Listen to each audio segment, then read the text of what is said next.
Bismillahirrahmanirrahim. Assalamualaikum warahmatullahi wabarakatuh.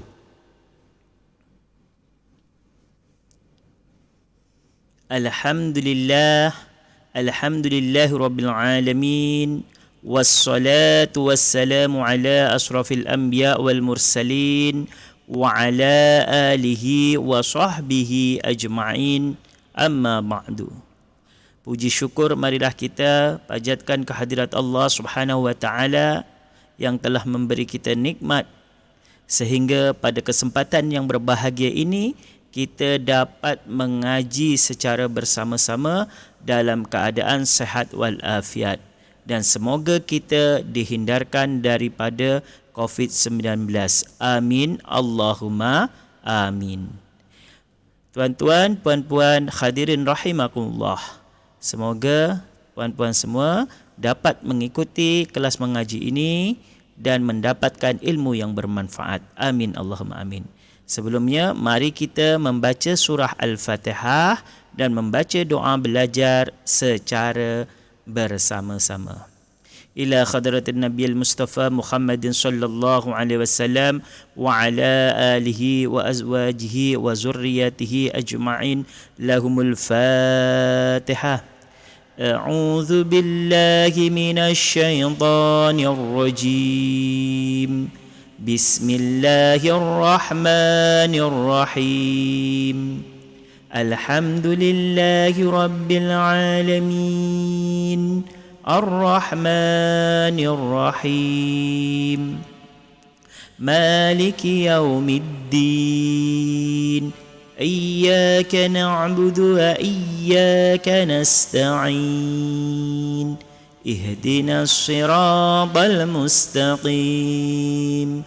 Siratal ladzina an'amta 'alaihim ghairil maghdubi 'alaihim waladdallin.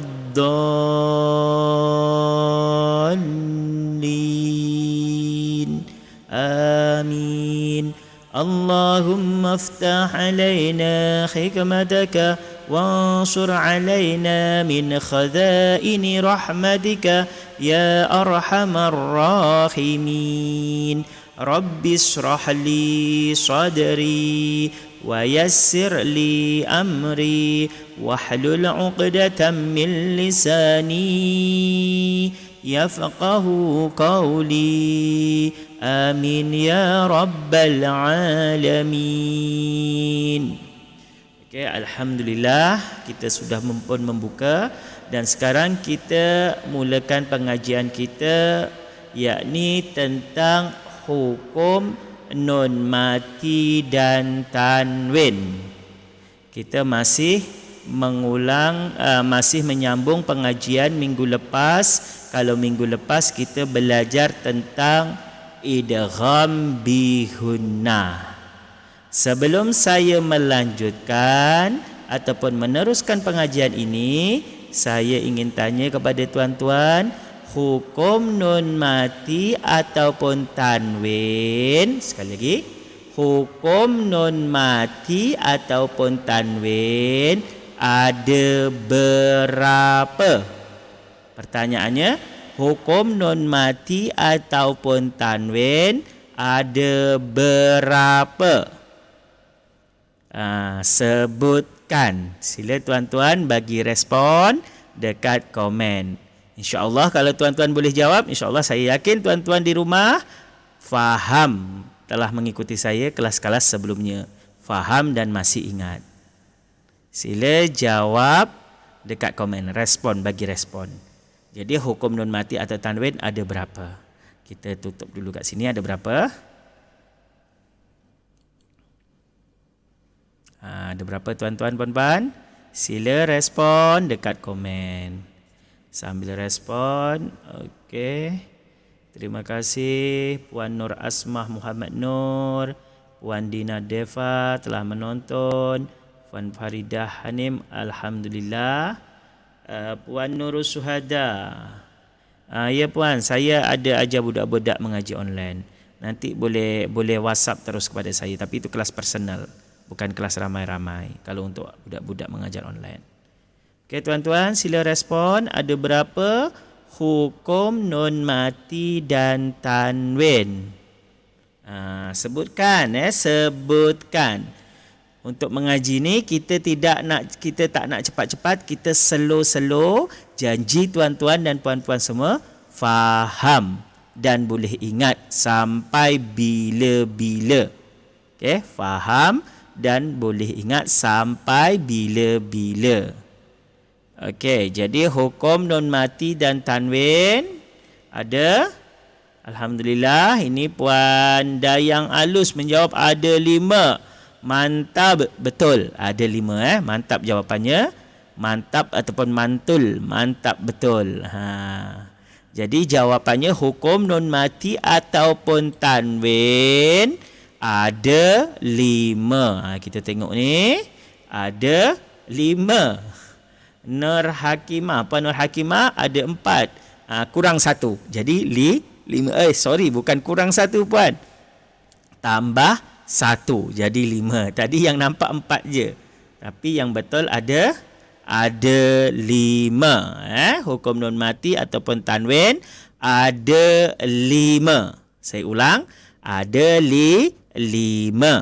Yang pertama izhar halqi. Izhar halqi ini izhar halqi. Kalau ada 4 tu betul. Yang jawab 4 tu betul. Tetapi idgham dibagi menjadi 2. Kalau yang 4 tu izhar, idgham, iqlab dengan ikhfa. Jadi idgham dijadikan 1. Kalau yang menjawab 5 juga betul. Karena idgham dibagi menjadi 2. Idgham bila gunnah dengan idgham ma'al gunnah. Okey, jadi yang pertama adalah izhar ataupun disebut dengan izhar halqi. Izhar itu jelas, halqi itu adalah huruf yang keluar daripada halqum. Huruf dia ada 6. Jadi setiap nun mati ataupun tanwin bertemu dengan huruf izhar halqi, maka wajib dibaca jelas. Sekali lagi, wajib dibaca jelas. Okey, itulah izhar halqi. Yang kedua, idgham ma'al gunnah. Idgham ma'al gunnah. Idgham itu masuk. Ingat, idgham bukan dengung Idgham masuk. Ma'al itu apa ma'al? Beserta. Gunnah adalah dengung. Jadi idgham ma'al gunnah masuk beserta dengung. Ini nombor 2. Masuk beserta dengung ataupun disebut dengan idgham ma'al gunnah. Idgham ma'al gunnah, huruf dia ada berapa tuan? Ada 4. Huruf dia ada 4. Yang pertama ya, waw, mim dan nun ataupun disebut dengan yaumin.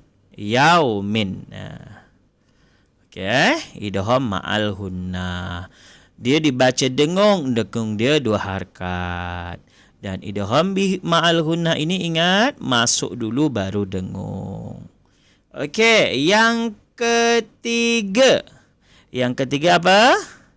Yang ketiga adalah idgham bila gunnah. Sekali lagi saya ulang. Idgham bila gunnah. Ini dia. Idgham bila gunnah. Idgham bila gunnah.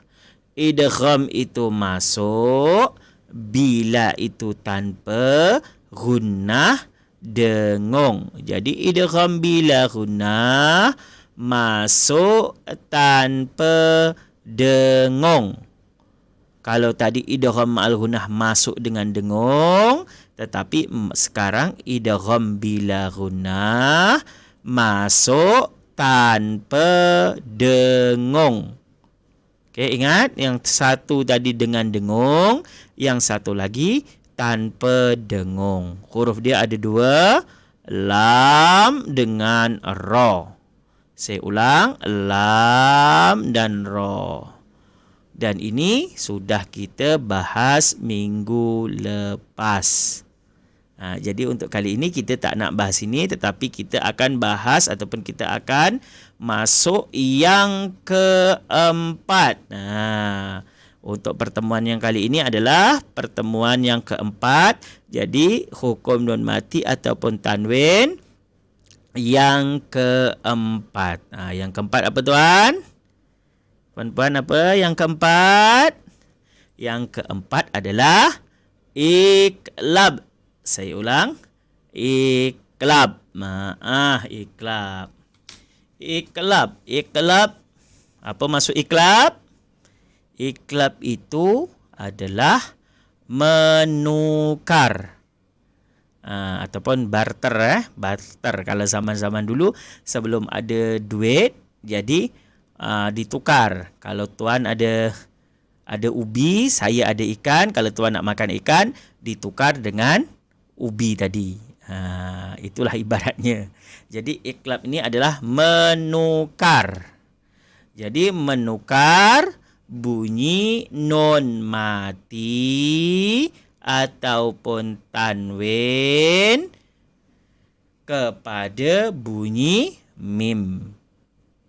Menukar. Saya ulang sekali lagi. Iqlab. Iqlab maksudnya menukar. Menukar.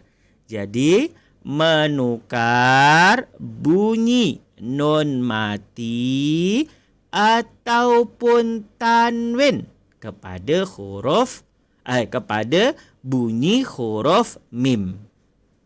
Jadi kalau tuan-tuan, puan-puan dalam membaca Al-Quran bertemu nun mati ataupun tanwin yang berjumpa dengan mim, ada nun mati atau tanwin berjumpa dengan mim, hilangkan bunyi nun, tukar kepada bunyi mim.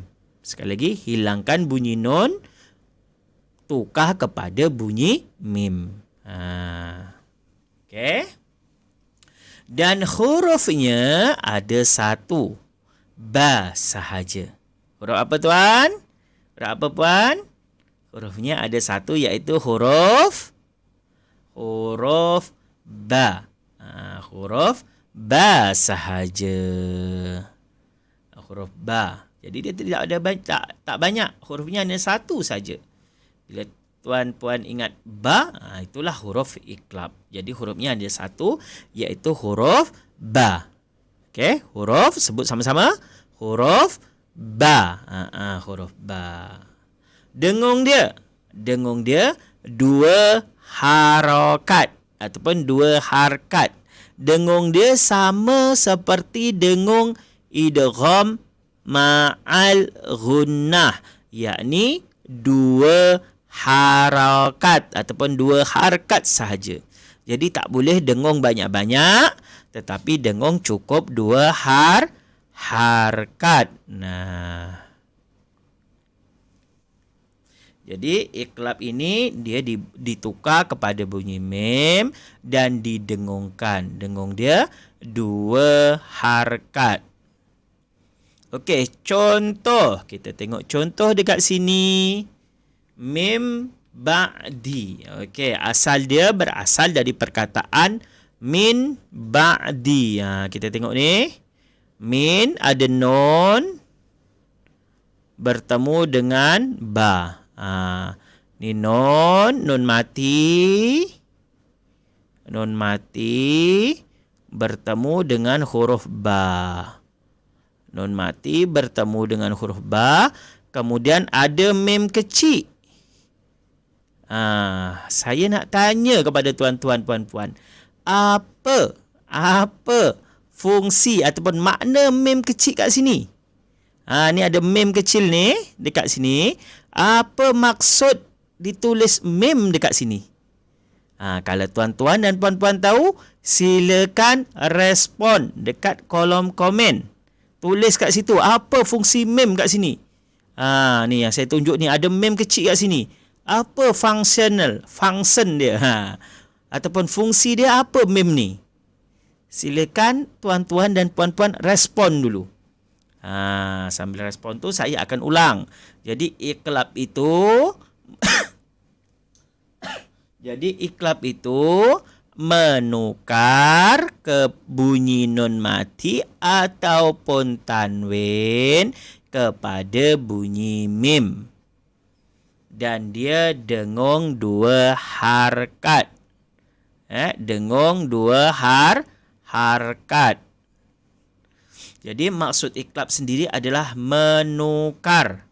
Ingat, iqlab itu menukar. Ada yang bermaksud membalikkan, ada yang memaknakan ataupun memaknai membalikkan. Sebab macam qalbun itu berasal daripada iqlab. Qalbun hati. Kalau qalbun hati, maksudnya qalbun itu membalikkan ya muqallibul qulub sabbit. Kan macam tu ayat dia. Jadi hati itu selalu bertukar-tukar ataupun berubah-ubah. Kejap ya, kejap tidak. Kejap ya, kejap tidak. Itu yang disebut dengan qalbun.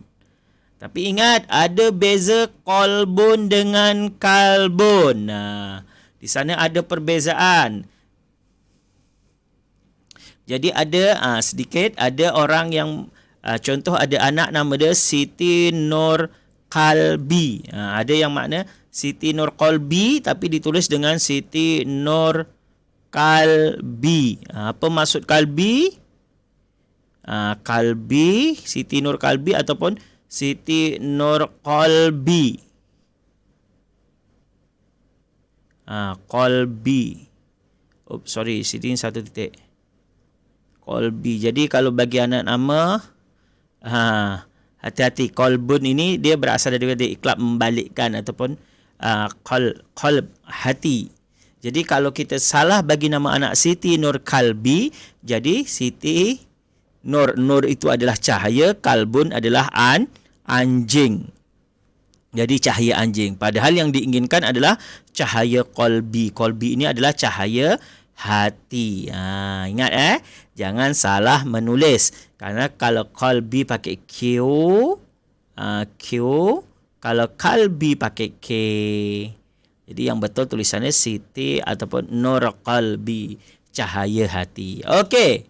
Itu sekedar info. Sekarang kita balik tadi kepada tadi fungsi mim. Okey, alhamdulillah ada yang merespon. Puan Dayang, iqlab cuma 1 huruf iaitu huruf ba, dengung, betul. Fungsi mim menandakan bacaan iqlab. Puan Dayang menjawab fungsi mim menandakan bacaan iqlab. Puan Farida, untuk ganti nun mati dibunyikan mim. Betul, mantap Puan. Jawapan Puan betul. Jadi fungsi mim kat sini, mim kecil ini ialah untuk memudahkan kita supaya tidak lupa untuk terus diganti nun kepada mim. Memudahkan kita ketika membaca Al-Quran, walaupun ada sebagian orang tak tahu ini hukum apa, ini kenapa, tapi bila nampak mim aja terus bibir rapat.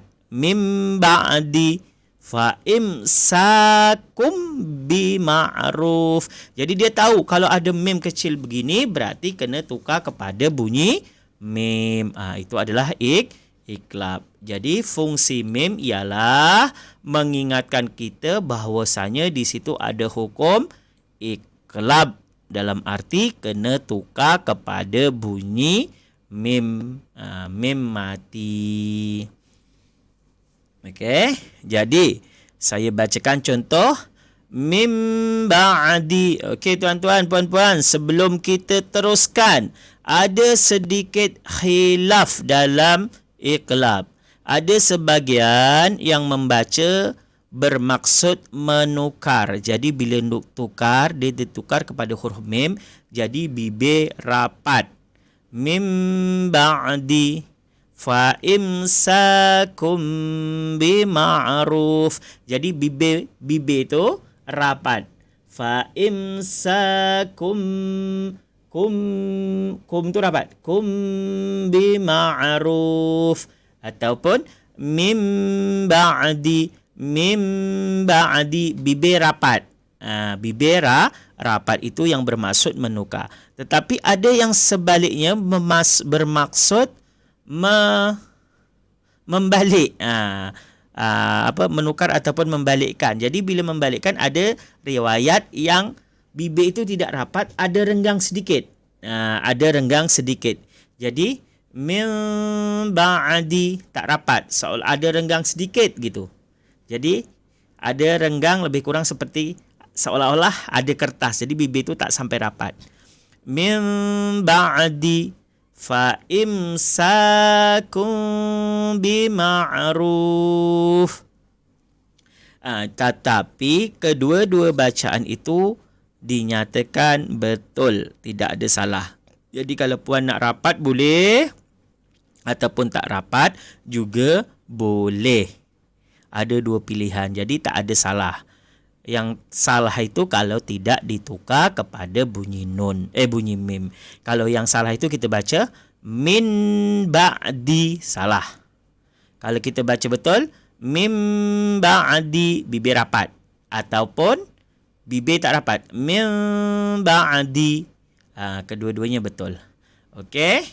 Saya ulang sekali lagi, saya baca dan tuan-tuan di rumah, puan-puan ikut Bismillahirrahmanirrahim. Mim ba'di. Silakan. 1, 2, 3.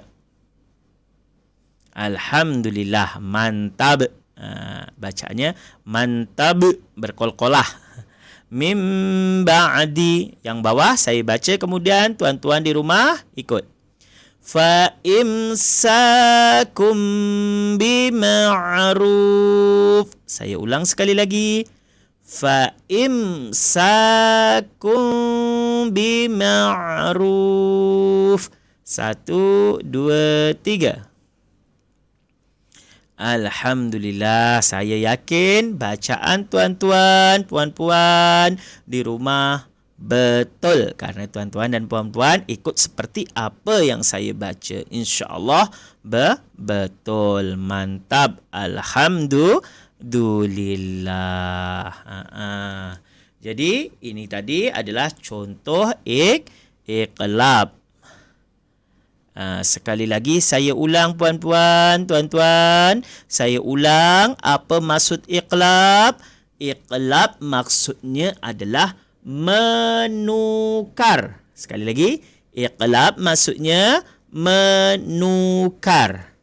Jadi menukar bunyi nun mati ataupun tanwin. Kejap, tanwin tu apa Ustaz? Kalau ada yang tanya, tanwin tu apa? Mungkin yang baru ikut kelas ni, ataupun yang lupa. Bukan tak tahu, lupa. Dulu dah pernah belajar tapi lupa. Tanwin tu apa Ustaz? Tanwin itu adalah baris dua. Seperti ini. Baris dua ada kalanya atas, ada kalanya bawah, dan ada kalanya depan. Ini disebut dengan tanwin. Jadi apabila ada nun mati ataupun tanwin bertemu dengan huruf ba, huruf apa? Huruf ba, maka ditukar kepada bunyi mim. Jadi kalau dah ditukar berarti bunyi nun dan tanwin ini hilang. Terus ditukar kepada bunyi mim. Dan ingat, kena dengung dua harkat. Dengung dua harkat, maka jadilah mim ba'di ataupun fa imsakum bima'ruf. Fa imsakum bima'ruf. Seperti itu. Okey, tuan-tuan, sebelum kita lanjutkan, untuk tuan-tuan ataupun puan yang ingin mengikuti kelas, yang ingin menyertai kelas baru teknik mengaji bersama Alwan, boleh klik link yang ada di komen. Tapi sebelum itu juga, kalau sebelum kita teruskan, tuan-tuan catat tadi, yakni iqlab itu menukar, dan iqlab itu ada dua cara membaca. Yang pertama, bibir rapat, mim ba'di, dan yang satu lagi bibir tak rapat, ada renggang sedikit, mim ba'di, dan dua-dua itu adalah betul. Betul Jadi sebelumnya juga sila sebelum kita lanjutkan ataupun kita teruskan ke contoh daripada iqlab, sila komen. Kalau tuan-tuan faham, silakan komen faham. Kalau belum faham, nanti saya ulang balik. Silakan, saya tunggu sambil tuan-tuan respon dekat kolom itu, dekat kolom komentar. Kalau tuan-tuan faham, puan-puan faham, silakan respon faham. Okey? Respon puan-puan, jangan tak respon. Jadi bila respon kita tahu. Kalau belum faham ataupun ada pertanyaan, kita akan ulang. Kalau ada pertanyaan, kita jawab pertanyaan itu bersama-sama. Supaya yang tak tahu menjadi tahu. Ataupun yang belum tahu, kita sama-sama kasih tahu.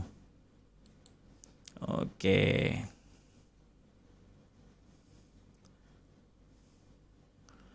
Okey, untuk seterusnya ialah contoh bacaan iqlab. Contoh bacaan iqlab. Puan Nur Asmah Muhammad faham. Alhamdulillah kalau faham. Puan Hafsah faham. Faham Ustaz. Alhamdulillah kalau puan-puan faham. Alhamdulillah. Okey, sekarang kita masuk tentang contoh bacaan iqlab. Tadi kan kita dah terangkan apa itu iqlab. Apa maksud iqlab, macam mana cara baca iqlab. Sekarang kita masuk kepada contoh. Tadi dah ada contoh, tapi kat sini saya akan bagi lagi contoh. Tetapi sebelum itu, sebelum kita bagi contoh, tadi setiap iqlab ada huruf mim tanda baca iqlab selalunya ada mim. Ada mem kecil macam ni, ekor panjang. Dalam Al-Quran selalunya ada dua mem, mem kecil dan mem ekor panjang dan mem ekor pendek. Siapa yang tahu apa beza mem ekor panjang yang kecil ini dengan mem ekor pendek juga kecil? Apa beza mem ekor panjang yang kecil dengan mem ekor pendek yang kecil? Dia ada dua mem. Jadi dalam Al-Quran ada mem seperti ini. Tadi katanya mem iqlab. Dan ada mem seperti ini. Kalau yang ni tadi kita dah jawab. Kalau mem yang ekor panjang ini menandakan dia adalah bunyi, menandakan dia adalah hukum iqlab dan ditukar kepada bunyi mem. So kalau mem kecil ni, mem ekor pendek, siapa yang tahu? Silakan jawab. Siapa yang tahu apa maksud mem ekor pendek kecil ni? Siapa yang tahu silakan jawab. Sebelum kita masuk kepada contoh-contoh berikut. Ni saya ada beberapa contoh, tapi dalam contoh ni belum ada mem. Nanti kita yang akan tentukan mem itu. Okey, tuan-tuan. Sekali lagi saya ingatkan, sesiapa yang belum join kelas mengaji bersama Alwan pada hari Isnin ataupun Selasa pagi, boleh, ataupun siapa yang teringin untuk mengikuti, untuk mengaji bersama Alwan dengan teknik 3T, boleh boleh klik link di bawah itu. Ada daripada kelas bahasa Arab Alwan tu. Wajib berhenti. Puan Jamaluddin Muhammad Saleh menjawab wajib berhenti. Mantap. Mem ekor panjang, iklab. Mem ekor pendek, tanda berhenti. Alhamdulillah. Mantap Puan Dayang. Terror. Alhamdulillah mantap tu kalau bahasa Melayu. Kalau bahasa Indonesia yang famous tu bukan mantap tapi mantul. Tahu apa tu mantul? Mantap betul. Min ekor pendek waqaf. Mantap. Mem pendek berhenti. Mem ekor pendek kena berhenti baca. Wajib berhenti.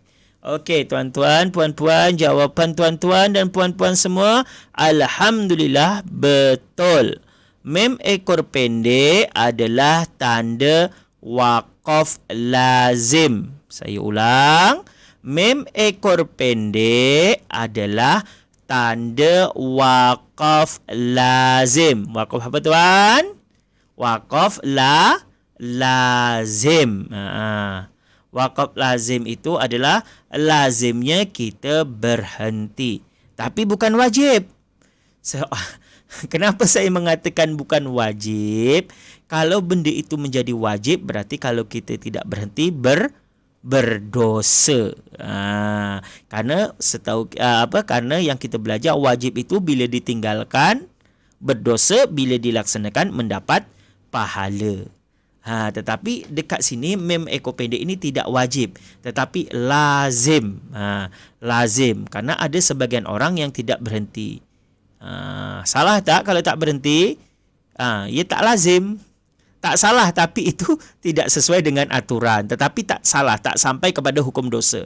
Karena dalam Al-Quran ini seandainya kita boleh tahan satu nafas untuk membaca Al-Quran, kita dibenarkan membaca Al-Quran dengan satu nafas. Itu dia. Jadi, semua tanda waqaf yang dalam Al-Quran itu ada. Seandainya kita tidak berhenti, itu tidak sampai kepada hukum dosa. Karena tanda waqaf ini bertujuan untuk memudahkan kita membaca Al-Quran. Seperti itu sekali lagi saya katakan bukan wajib berhenti tetapi lazimnya berhenti supaya tujuan adanya tanda waqaf memudahkan kita untuk membaca Al-Quran. Okey tuan-tuan, puan-puan semua, kita sambung kepada contoh bacaan iqlab. Contoh bacaan iqlab. Saya baca dekat sini. La nasfa'an bin nasiyah. Okey, dekat sini terkurang. Ada yang kurang, yakni sini ada sabdu seharusnya. Sini sabdu. Dan sini tanda. Okey. Jadi, la nasfa'an. Sini ada mem. Dekat sini ada mem kecil. Saya bacakan. La nasfa'an bin nasiyah. Nasiyah. Okey. Saya baca kemudian tuan-tuan dan puan-puan di rumah sila ikuti. A'udzu billahi minasy syaithanir rajim. La nasfa'an bin nasiyah. 1, 2, 3. Silakan. Alhamdulillah. Tuan-tuan puan-puan. Jadi dekat sini ada tanwin. Tanwin tadi apa? Baris dua. Tanwin bertemu dengan ba. Tanwin ni tanwin bertemu dengan ba, maka ditukar kepada huruf mim.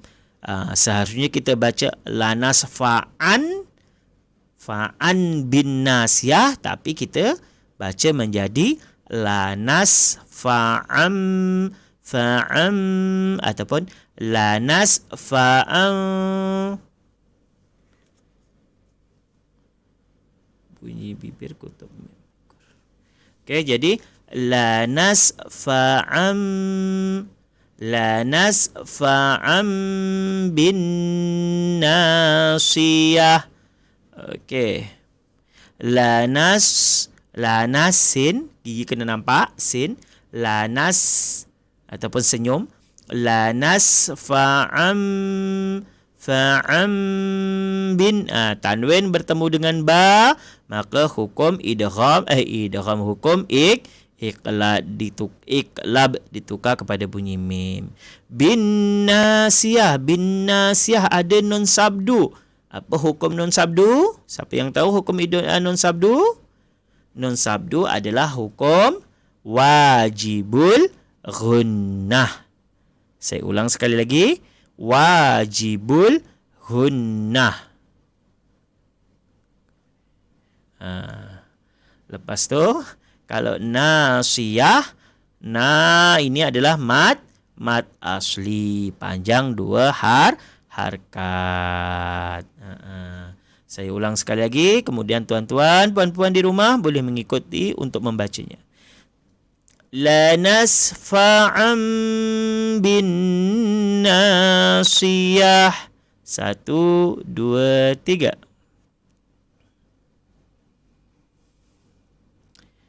Okey, alhamdulillah, mantap. Ni bunyi bibir katup mem ekor pendek. Bukan tuan. Kalau mem ekor pendek ini tadi adalah waqaf, tanda waqaf lazim. Kalau mem ini bibir katup boleh rapat ataupun tak rapat. Ini iqlab, yang ini adalah waqaf lazim. Okey, seterusnya contoh yang kedua. Hillun bihazal balad. Hillun bihazal balad. Hillun ada tanwin. Tanwin bertemu dengan ba. So, bila ada tanwin bertemu dengan ba, maka dekat tanwin ni kena ada mem. Kena letak mem. Kejap. Tanwin bertemu dengan ba, berarti adalah hukum apa? Hukum iqlab. Jadi kat sini letak mem ekor panjang. Mem kecil ekor panjang. Jadi kita baca bukan khillun tapi khillum ataupun khillum.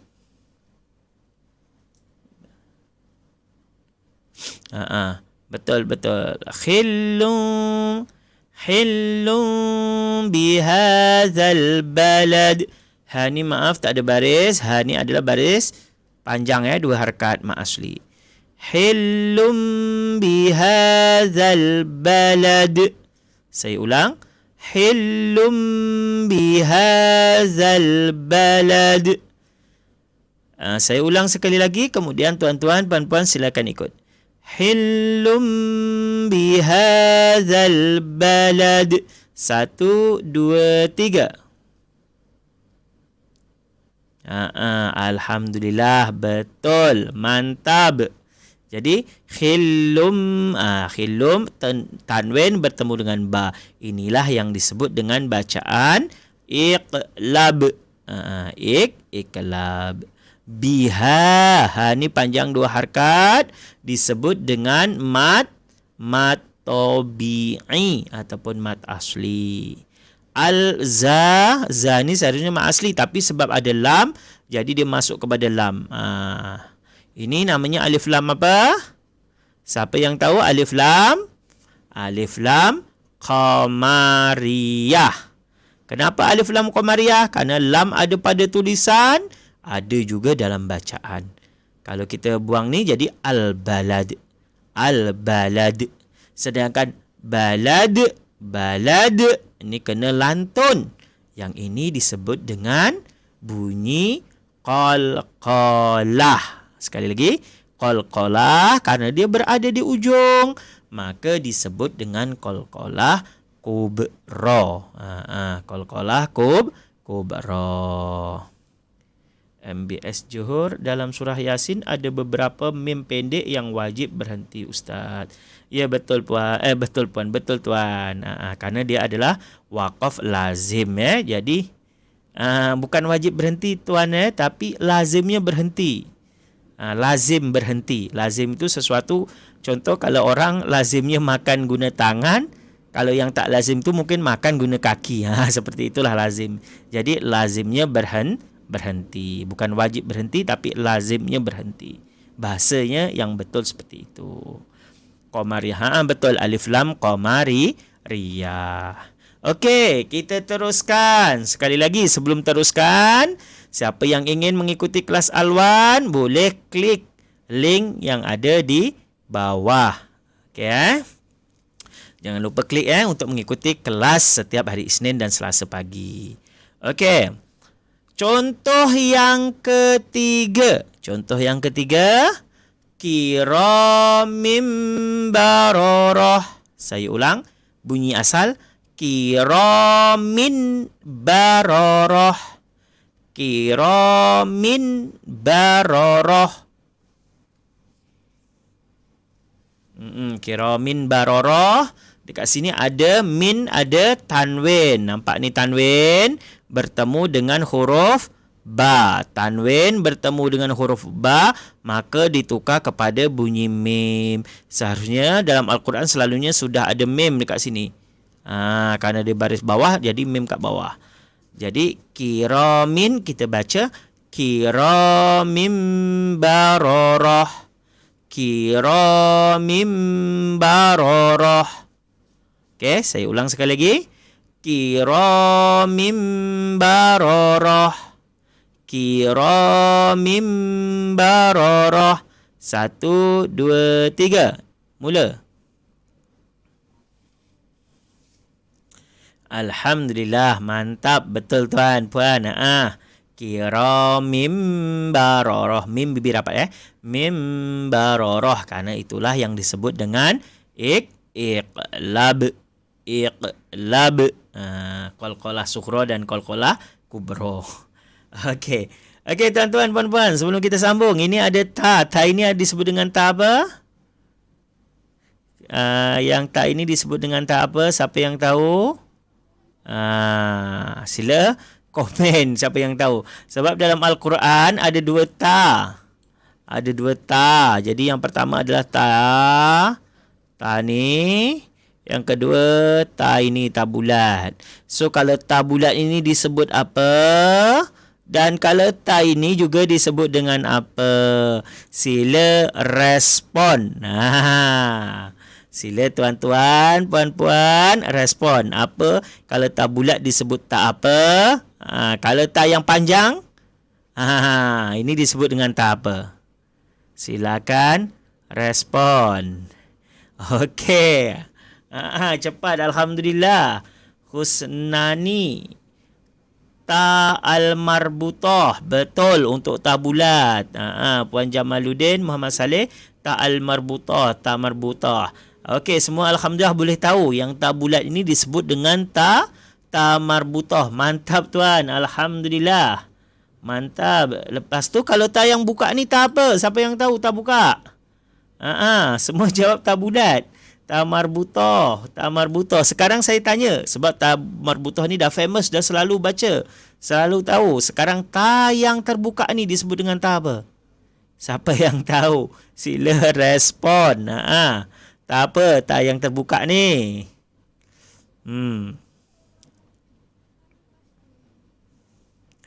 Ta yang terbuka disebut dengan ta. Respon tuan-tuan, puan-puan. Marbuta. Hafsah, Puan Hafsah. Betul Puan Hafsah, ta marbutah. Ta marbutah itu ta yang bulat. Bararah. Ini ta marbutah. Tetapi kalau ta yang buka ni disebut dengan ta maf. Kalau tadi marbutah kan? Marbutah. Ta marbutah.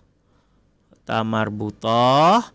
Kalau yang dibuka ni disebut dengan ta maf tu hah.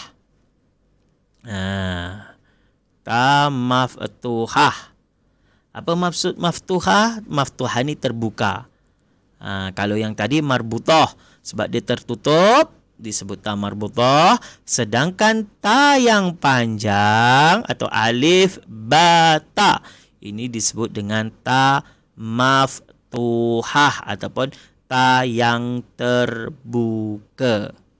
Okey? Kalau yang belum yang apa, boleh tulis kat buku nota. Jadi tak tahu Ustaz. Ustaz dah bagi tahu ni. Kalau yang sebelum ni tak tahu, tambah satu ilmu baru, yakni ta maftuhah. Kalau yang bulat ni selalu ta marbutah, tapi kalau yang terbuka jarang orang tanya kan. Sekarang Ustaz bagi tahu, nama dia adalah ta maftuhah. Okey, tuan-tuan. Ta maftuhah. Okey, kita sambung contoh yang keempat. Ta terbuka. Ta terbuka disebut dengan ta maftuhah. Okey.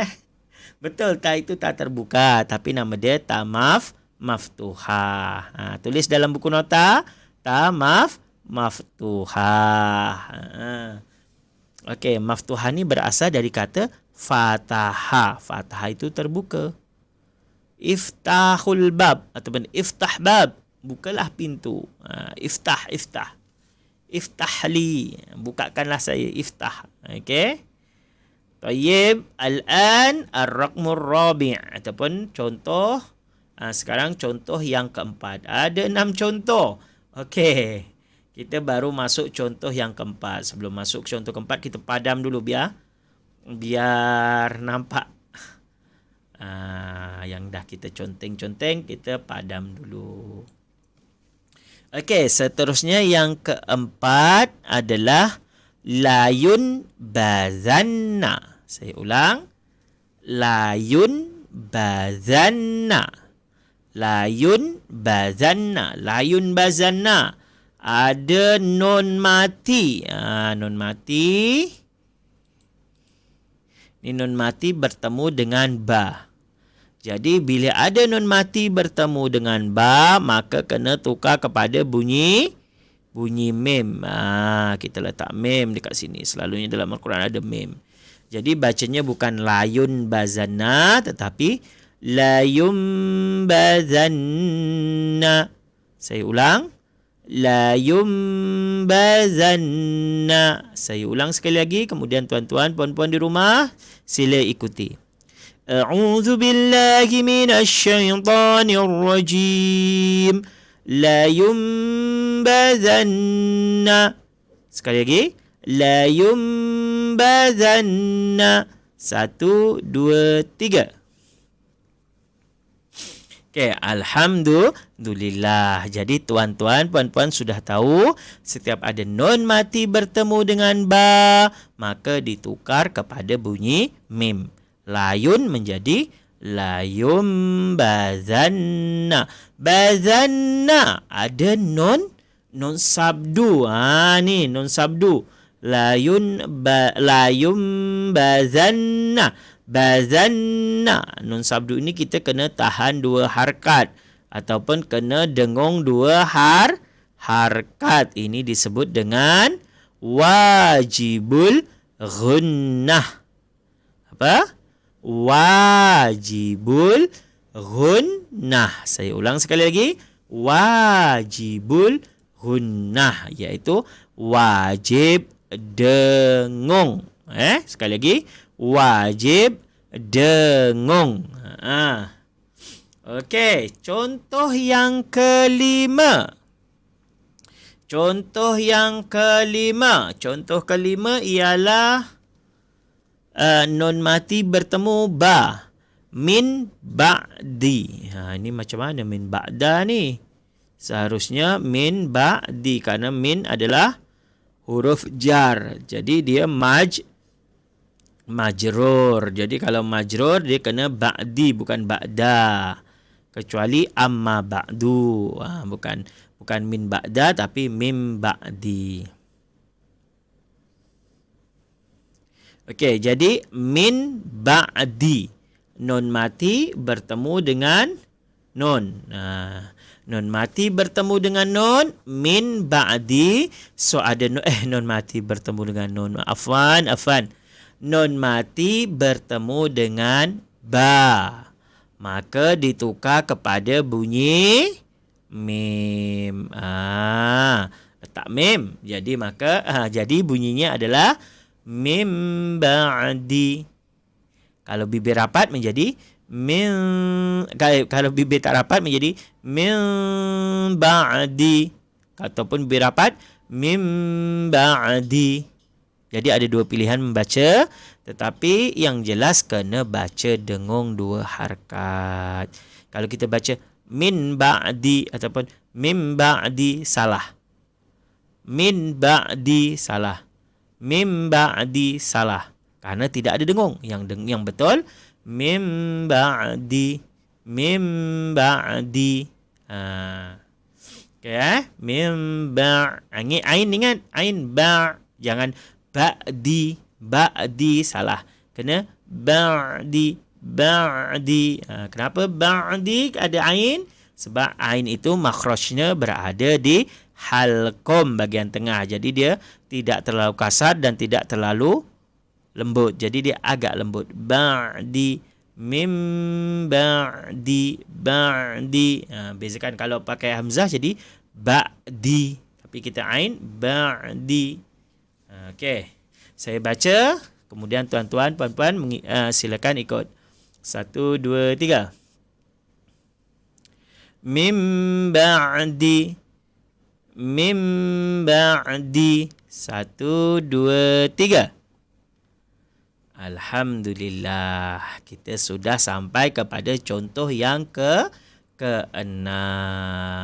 Sekali lagi, saya ingatkan bagi tuan-tuan, puan-puan yang ingin menyertai kelas baru, tekan link yang ada di ruang komen. InsyaAllah dengan menyertai kelas itu kita akan banyak belajar tentang makhraj, huruf, makhrajul huruf dan tajwid serta talaki dan tadabbur. Okey, kita sambung contoh yang ke-6. Contoh ke-6, man bakhila. Saya ulang, man bakhila. Man nun mati bertemu dengan ba. Bakhila. Okey, ba. Nun mati bertemu dengan ba, maka ditukar kepada bunyi mim. Tukar bunyi mim, sini letak bunyi mim. Dalam Al-Quran ada. Jadi, bacaan dia bukan man bakhila, tapi man bakhila. Man bakhila. Bakhila. Khi. Kha ni, kha, dia selalunya orang menyebutnya kha kaha. Kenapa? Karena makhraj dia ini berada di halqum, halki, tetapi bagian atas. Bagian atas. Jadi dia ada kaha. Kha. Kha, khi, khu. Man bakhila. Man bakhila. Khila. Seperti itu. Jadi, man bakhila. Man, siapa bakhila? Yang bakhil. Bakhil ni kedekut. Haji Bakhil bin kedekut. Okey. Jadi, saya baca. Man bakhila. Saya baca sekali lagi. Kemudian tuan-tuan, puan-puan sila ikuti. Man bakhila. Man bakhila. 1, 2, 3. Okey, alhamdulillah. Jadi tuan-tuan, puan-puan, inilah contoh bacaan iqlab. Okey, saya ulang sekali lagi tentang iqlab. Iqlab itu adalah menukar. Saya ulang. Iqlab adalah menukar. Menukar bunyi nun mati ataupun tanwin kepada bunyi mim. Saya ulang sekali lagi. Iqlab menukarkan bunyi nun mati ataupun tanwin kepada bunyi mim. Huruf iklab ada satu iaitu ba. Ba. Dan ingat dia kena dengung dua harkat. Sekali lagi kena dengung dua harkat. Dan untuk iklab ada dua cara pembacaan. Yang pertama ada yang membaca bibir rapat. Mim ba'di. Ada yang membaca satu lagi bibir tak rapat. Mim ba'di. Tapi ingat kedua-duanya betul dan kedua-duanya harus dengung. Kalau tak dengung dia salah. Okey, untuk iklab ada pertanyaan? Apakah tuan-tuan dan puan-puan semua faham dengan contoh-contoh yang saya berikan? Sila respon. Kalau faham, tulis faham. Okey, tuan-tuan, puan-puan, silakan respon. Respon Jangan tak respon. Kerana respon, jadi bila respon saya boleh tahu.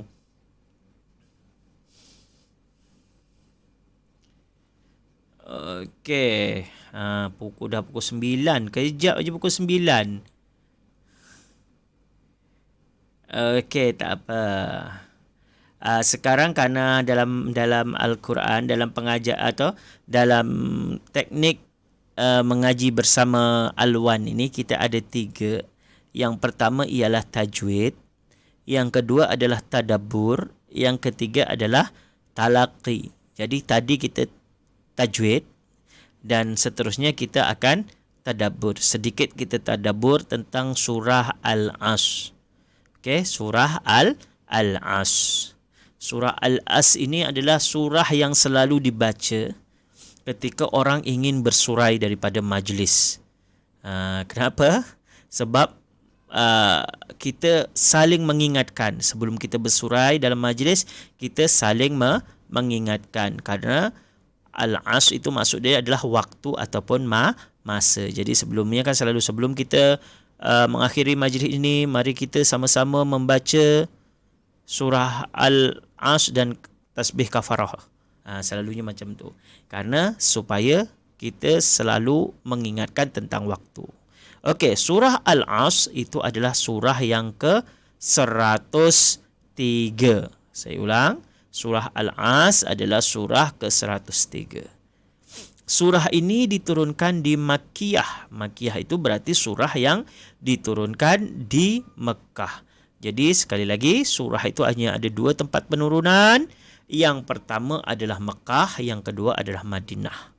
Sedangkan surah dalam Al-Quran ada 114, ini 100 yang ke-103. Okey, wal asri, maksud daripada wal asri adalah waktu. Saya ulang sekali lagi, wal asri maksud dia adalah waktu ataupun masa. Dia tidak banyak, dia hanya ada 3 ayat saja. Dan saya yakin, betul-betul ainul yakin, insya-Allah tuan-tuan dan puan-puan semua hafal surah Al-Asr. Surah Al-Asr, saya yakin tuan-tuan di rumah semuanya hafal surah Al-Asr. Jadi isi surah iaitu menggambarkan bahawa sesungguhnya manusia, kita ni manusia itu dalam keadaan rugi kecuali mereka yang beramal soleh, saling menasihati dalam kebenaran dan kesabaran. Jadi sesungguhnya manusia ini dalam keadaan rugi demi masa wal-asr. Jadi kita, tuan-tuan, puan-puan, saya semuanya ini sebenarnya dalam keadaan rugi kecuali orang-orang yang beramal soleh, beramal kebajikan, amar ma'ruf nahi mungkar dan saling menasihati dalam kebenaran. Memang ayat ni senang sepertinya disebutkan saling menasihati dalam kebenaran. Sebenarnya menasihati dalam kebenaran itu adalah sangat susah. Sangat susah. Kadang-kadang kita niat baik menasihati kebaikan, orang benci kepada kita. Sampai-sampai ada satu hadis yang mengatakan bila kita menjumpai kemungkaran, maka larang ataupun cegahlah dengan 3 hal. Yang pertama, kalau kita mempunyai keberanian, kita halang ataupun kita hancurkan kebatilan itu. Seperti kalau kita jumpa orang tengah mabuk-mabuk dekat tepi jalan ataupun dekat mana, kalau kita mempunyai keberanian, maka kita datang, kita pecahkan botol itu, kita hancurkan semuanya. Itu kalau kita mempunyai keberanian. Kalau kita tidak mempunyai keberanian, maka kita nasihati. Itu pun kadang-kadang kita tak berani. Sebab kalau kita nasihati orang seperti itu, kita dipukul. Kalau kita tak berani, maka yang paling senang adalah kita berniat untuk menjauhi dan mendoakan mereka supaya mereka bertaubat. Jadi intinya dalam surah Al-Asr ini adalah beramal soleh dan saling menasihati dalam kebenaran dan kesabaran. Okey, kita sedikit masuk tentang surah Al-Asr. Okey, saya bacakan. Kemudian tuan-tuan dan puan-puan boleh mengikuti dekat rumah. A'udzu billahi minasyaitonir rajim. Bismillahirrahmanirrahim. Wal 'asr. Wal 'asr. Okey, dalam perkataan asr itu ada shad dengan ra. Shad as bukan wal 'asr berhenti dekat shad tapi ada ra. Dan ra itu hanya ada setengah harkat. Bukan satu harkat, tetapi kalau satu harkat kan jadi wal ar, itu jadi satu harkat, ataupun wal asri itu satu harkat. Tapi karena dia berada di ujung, jadi seolah-olah shad ini bertanda mati dan ra bertanda mati juga. Shad bertanda mati, ra bertanda mati. Jadi kat sini juga seolah-olah ada tanda mati. Jadi untuk ra ini adalah setengah harkat saja. Jadi kita bacanya wal 'asr. Wal 'asr. Okey, saya ulang. Wal 'asr. Kalau dalam bahasa asr dalam rumi dia SR. Jadi ujungnya ada S dengan R. Wal 'asr. Okey, saya baca sekali lagi.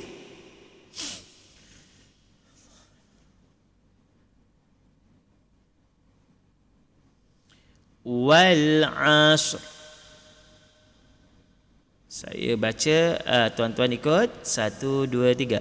Wal 'asr. Wal 'asr. Al-asri, wal asri, wal asri. Wa itu disebut dengan waw qasam ataupun waw sumpah. Al-asri, alif lam qamariyah.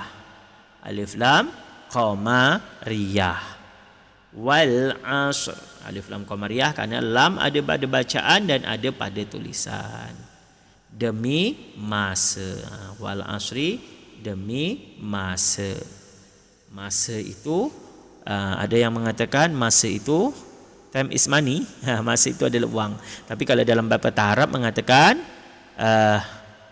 al-waqtu kas-saif illam yang qata'ahu faqta'ahu. Kalau tak salah lebih kurang seperti itu. Yang bermaksud waktu itu seperti pedang. Jika kita tidak memotongnya, maka kita akan dipotong. Al-waqtu kas-saif illam yaqta'ahu faqta'ahu. Jika faqta'aka, kalau tak silap macam tu. Al-waqtu kas-saif illam faqta'aka. Waktu itu seperti pedang, jika kita tidak memotongnya, maka dia akan memotong kita. Okey. Wal 'asr. Wal 'asr. Wa ini bermaksud demi waw qasam. Al 'asr ini alif lam qamariyah. Wal 'asr. Innal insana lafi khusr. Innal insana lafi khusr. Khusr. Ada ra, khusr S dengan R karena ni ada ra. Ra dibaca setengah harkat. Innal insana lafi khusr. Khusr. Saya baca kemudian tuan-tuan ikut. Innal insana lafi khusr. 1, 2, silakan. Mantap.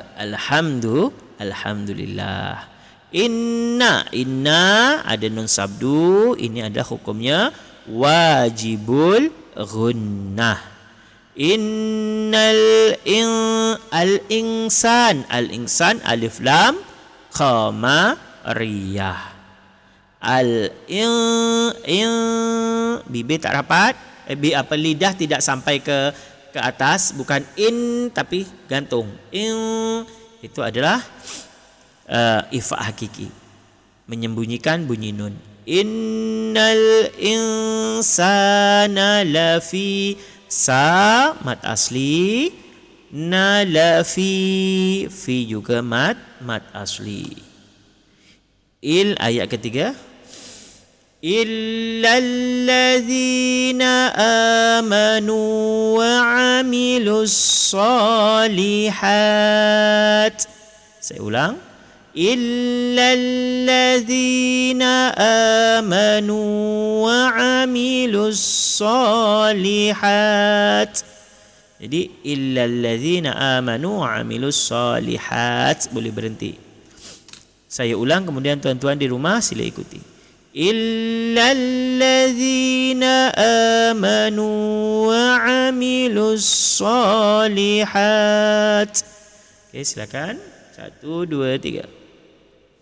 Wa tawasaw bil haqqi wa tawasaw bis sabr.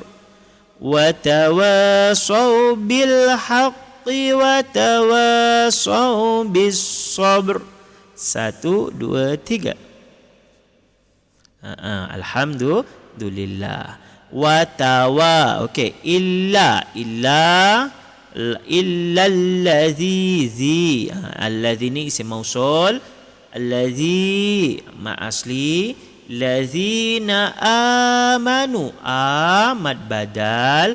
Hamzah bertemu dengan alif mad badal. Amanu. Nun ni adalah mad apa? Amanu mad asli. Wa amilus solihat. As-solihat alif lam syamsiyah. Ma asli. Lihat. Kalau kita berhenti tadi adalah ma'arid li sukun. Dan ta ada macam tu. Hat. Watawa. Wa mad asli. Saw bil haqi. Saw ni bacaan lin. Bil haqi. Al-haqi alif lam qamariyah. Kalau kita berhenti bil haq. Bil haq. Ini disebut dengan bacaan qalqalah akbar. Qalqalah apa tuan-tuan? Qalqalah akbar. Sebab apa? Sebab berada di ujung ataupun waqaf. Kemudian ada sabdu. Jadi baca dia bil haq. Berhenti kejap. Bil haq. Itu disebut dengan qalqalah akbar. Watawasaw bis sabr. Watawa ma asli. Saw bis. Saw bacaan lin. Saw bis sabr. As-sabr ini adalah alif lam samsiah dan ada qalqalah sughra. As-sabr. Sabr. Okey tuan-tuan, puan-puan semua. Untuk hari ini kelas kita sampai di sini. Tapi sebelum saya akhiri, sekali lagi saya ingatkan, bila tuan-tuan dan puan-puan ingin join ataupun ingin mengaji bersama dengan Alwan, sila klik link yang berada di bawah ini, yang berada di komen terlepas kelas sebelum ini. Boleh klik link yang berada di komen.